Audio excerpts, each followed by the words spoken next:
मुस्लिम के साथ हम खुद गए थे राम मंदिर में। ये तो लेटेस्ट न्यूज है। लेकिन कुछ लोग इस देश का माहौल बिगाड़ना चाहते हैं। जब एक तरफ एक बड़ी समिति ने हिंदुओं की कह दिया था कि कोई बड़ा सेलिब्रेशन ना हो फैसला आने के बाद, तो हिंदुओं ने बड़ा सेलिब्रेशन भी नहीं किया और मुसलमानों की तरफ से कोई बड़ा विरोध भी नहीं हुआ, एक दो पॉलिटिकल पार्टीज को छोड़ के। लेकिन अब फिर बंगाली नहीं, पूरे देश का माहौल खराब करने के लिए ये हुमायूं कबीर और इस तरह के छुटभैये टटपुंजिया किस्म के नेता फिर से बाबरी मस्जिद का मुद्दा उछाल रहे हैं, जिन्न निकाल रहे हैं और इसके नाम से केवल और केवल राजनीति करना चाह रहे हैं। मैं आपको बताऊं सुचरिता जी, पुनः बताऊं और बारंबार बताऊंगा, दुनिया की सबसे ज्यादा मस्जिदें भारत में, दुनिया के सबसे ज्यादा मुसलमान भारत में, दुनिया में सबसे करता है। फिर ये बाबरी मस्जिद के नाम पर गंदा खेल क्यों? और एक बात मैं बताऊं, मस्जिद बनाना है अल्लाह के नाम पर बनाओ, अल्लाह का नाम रहीम है, करीम है, रहमान है, रज़ाक है। आप मस्जिद बनाना है अल्लाह के नाम पर बनाओ, रसूल अल्लाह के नाम पर बनाओ, वली अल्लाह के नाम पर बनाओ। अरे हुमायूं कबीर, ये बाबर और महतारी का डौका है। क्या बोला तूने? मुझे इसके नाम से क्यों बना रहे हो? बाबर कौन लगता है तुम्हारा? रचित जी बताइए, रचित कोई दिक्कत है अगर वो बोल रहे हैं? और कल ये देखिए, ये जो भीड़ आई है, ये भीड़ जो आप देख रहे हैं वहां पर जुट रही है, कल बड़ी संख्या में आएगी। अब उसे लेकर वहां सिक्योरिटी अलर्ट है, यूपी से लेकर बंगाल तक। हाईकोर्ट कह रहा है कि इस तरह का काम अगर वहां पर लॉ एंड ऑर्डर की दिक्कत होगी तो ये सरकार देखे, हम थोड़े ही देखेंगे।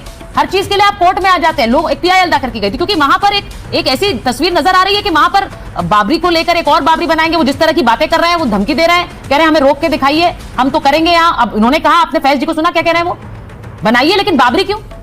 जानबूझ के देश का माहौल खराब। चारिता जी, देश संविधान से चलता है, शरीयत से, कुरान से, गीता से नहीं चलता। और देश का संविधान इस बात की खुली इजाजत देता है कि आप अपने धर्म पर अमल कर सकते हो, उसका प्रचार प्रसार कर सकते हो, अपनी मस्जिदें बना सकते हो, अपने मदरसे बना सकते हो। ये बड़ी अच्छी बात कही आप। संविधान ने यह भी कहीं रोक नहीं लगाई कि फला नाम से मस्जिद नहीं बन सकती और फला नाम से बन सकती है, ऐसा भी कोई रोक नहीं। दूसरी बात, देश के अंदर हजारों लाखों करोड़ों बाबर, जहांगीर, अकबर, औरंगजेब, ये सब नाम है मुसलमानों के। तो क्या ये फैज साहब ऐसा कोई कानून लाने की बात कर रहे हैं या ला सकते हैं, या इनमें हिम्मत है कि देश में जो भी इस नाम के लोग हैं उनको बाहर निकाल दिया जाए? मैं आपसे एक सवाल पूछ रही हूँ।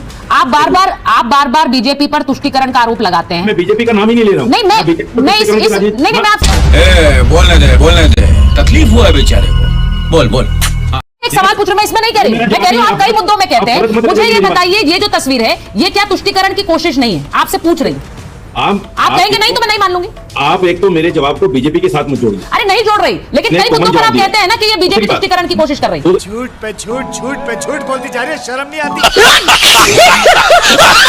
गलत बात नहीं, बिल्कुल नहीं। मैं बीजेपी का हिमायती हूँ, लेकिन ऐसे लोगों को मुंहतोड़ जवाब देना मेरा काम भी है। दूसरी बात, आप कह रही है तुष्टीकरण की राजनीति है। तुष्टीकरण की राजनीति इसको बना कौन रहा है? फैज खान जैसे लोग। क्या बात है सर, क्या बात है सर, क्या बात, ये बात